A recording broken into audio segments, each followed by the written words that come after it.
حضرت لوط علیہ السلام کے والد کا نام ہاران تھا، جو طارق آزر کے بیٹے اور حضرت ابراہیم علیہ السلام کے سگے بھائی تھے، یعنی حضرت لوط علیہ السلام حضرت ابراہیم علیہ السلام کے بھتیجے تھے۔ آپ علیہ السلام حضرت ابراہیم علیہ السلام پر سب سے پہلے ایمان لانے والوں میں شامل ہے۔ نیز آپ علیہ السلام حضرت ابراہیم علیہ السلام ہی کے زمانے میں اہل سدوم کے رہنمائی کے لیے نبوت کے منصب پر فائز ہوئے۔ والد ہاران کے انتقال کے بعد حضرت لوط علیہ السلام اپنے چچا حضرت ابراہیم علیہ السلام کے ساتھ بابل میں مقیم رہے اور پھر ایک عرصے بعد سدوم نامی شہر میں آباد ہو گئے۔ سدوم کے آس پاس 5 نہایت خوبصورت شہر آباد تھے، جن میں سے ہر ایک کی آبادی 1,00,000 نفوس سے زیادہ ہی تھی۔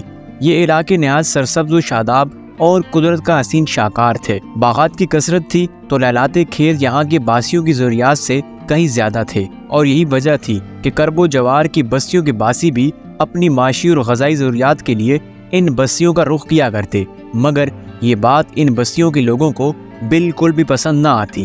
ان کے خیال میں ان کی بستیوں میں پیدا ہونے والے پھلوں، اناج اور سبزیوں پر صرف ان ہی کا حق ہے۔ ان کی شدید خواہش تھی کہ دوسری بستی کے لوگ ان کے علاقوں میں نہ آئیں، لیکن یہ انہیں منع کرنے سے بھی ڈرتے تھے۔ جب کوئی قوم اللہ کی دی ہوئی نعمتوں کا شکر ادا کرنے کے بجائے غرور و تکبر اور عادات بد میں مبتلا ہو جائے تو ایسے لوگوں کے دل و دماغ پر شیطان قابض ہو جاتا ہے، اور پھر یہ ابلیس کے نقش قدم پر چلنے لگتے ہیں۔ ایک دن بستی کے لوگ باہر سے آنے والوں کو روکنے کے طریقہ کار پر غور و خوض کر رہے تھے کہ ابلیس ایک بزرگ کی شکل میں ان کی محفل میں آیا اور کہا، اگر تم ان سے پیچھے چھڑانا چاہتے ہو تو میرے کہنے پر عمل کرو۔ اجنبی بزرگ کی یہ بات سب نے نہایت توجہ سے سنی اور طریقہ بتانے پر اصرار کیا۔ ابلیس نے کہا کہ کل بتاؤں گا۔ دوسرے دن وہ ایک خوبصورت نوعمر لڑکے کے بھیس میں آیا اور انہیں اپنی عورتوں کی بجائے مردوں کے ساتھ فعل بد کرنا سکھایا۔ اس طرح ابلیس کے کہنے پر اس بدکاری کے موجد یہی ملعون تھے۔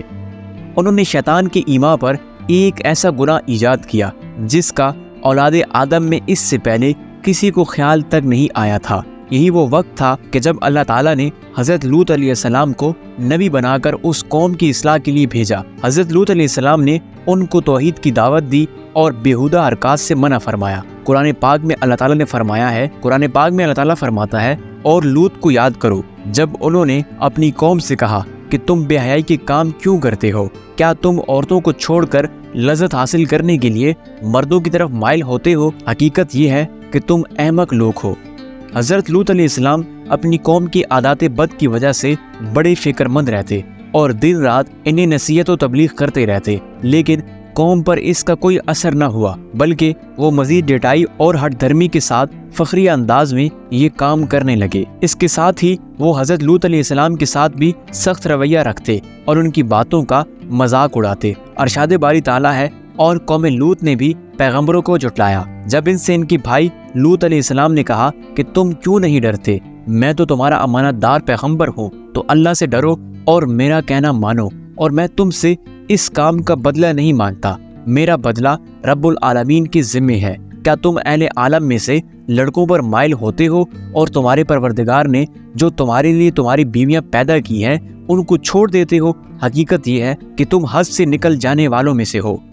انہیں حضرت لوط علیہ السلام کا سمجھانا برا لگتا تھا، چنانچہ انہوں نے صاف صاف کہہ دیا کہ اگر تم ہمیں اسی طرح برا کہتے رہو اور ہمارے کاموں میں مداخلت کرتے رہو گے تو ہم تم کو اپنے شہر سے نکال دیں گے۔ قرآن پاک میں ہے، وہ کہنے لگے، اے لوط، اگر تم باز نہ آؤ گے تو ہم تم کو شہر بدر کر دیں گے۔ عقل و شعور والوں کے لیے عبرت کا مقام۔ قوم لوط کی ان خوبصورت بستیوں کو اللہ تعالیٰ نے ایک انتہائی بدبودار اور سیاہ جھیل میں تبدیل کر دیا، جس کے پانی سے رہتی دنیا تک کوئی فائدہ نہیں اٹھا سکا۔ سمندر کے اس خاص حصے میں کوئی جاندار، مچھلی، مینڈک وغیرہ زندہ نہیں رہ سکتا۔ اس کے مغرب میں اسرائیل اور مشرق میں اردن واقع ہے۔ اس کے ارد گرد کی زمین جو کبھی دنیا کی سب سے زیادہ سرسبز و شاداب زمین تھی، بنجر اور صحرائی زمین میں تبدیل ہو چکی ہے۔ اب یہ دنیا کا ایک ایسا مقام ہے کہ جہاں زندگی پنپ نہیں سکتی۔ دنیا کی 5 حسین ترین بستیوں میں آباد قوم لوط کو اللہ تعالیٰ نے 2200 قبل مسیح نیست و نابود فرما کر رہتی دنیا کے لیے عبرت کا نشان اور عقل و شعور رکھنے والوں کے لیے نصیحت بنا دیا۔ کچھ سال پہلے اس علاقے کے ساحل پر قوم لوط کی بستیوں کے بعض تباہ شدہ آثار ظاہر ہوئے، جبکہ اللہ تعالیٰ نے 1400 سال پہلے ہی قرآن کریم میں فرما دیا تھا کہ ہم نے اس بستی کو عبرت کی نشانی بنا دیا ان لوگوں کے لیے جو عقل رکھتے ہیں۔ قرآن پاک میں 40 مقامات پر حضرت لوط علیہ السلام کا ذکر آیا ہے۔ امید ہے ہماری آج کی ویڈیو آپ کے لیے کافی انفارمیٹیو رہی ہوگی۔ میں آپ سے ملتا ہوں ایک نئی شاندار ویڈیو میں۔ جاتے جاتے ہمارے YouTube چینل کو لازمی سبسکرائب کیجیے اور ہمیں دیگر سائٹس پر فالو لازمی کیجیے، لنکس ڈسکرپشن میں موجود ہیں۔